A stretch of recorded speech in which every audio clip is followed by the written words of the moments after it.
بسم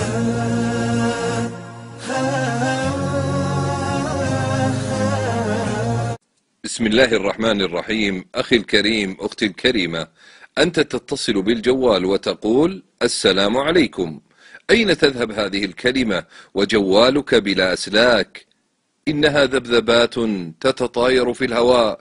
يا لله، كم من كلمات بالملايين بل مليارات اختلطت مع بعضها البعض، وإذا بك بعد شهر أو شهرين تقرأ فاتورة جوالك وقد أحصت عليك الشركة كل مكالماتك بالدقيقة والثانية، بل الجزء من الثانية، ولو أرادت أن تسجل صوتك لاستطاعت. فإذا كانت تلك شركة الاتصالات المخلوقة، فكيف الذي خلقها سبحانه؟ ليس كمثله شيء وهو السميع البصير.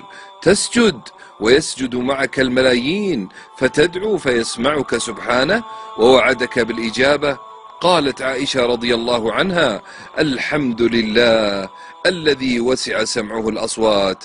فجهز أخي الحبيب، أختي الكريمة، لكتابك عملا وصلاة وإخلاصا، ولذنوبك استغفارا، لأنك حتما سترى كتابك.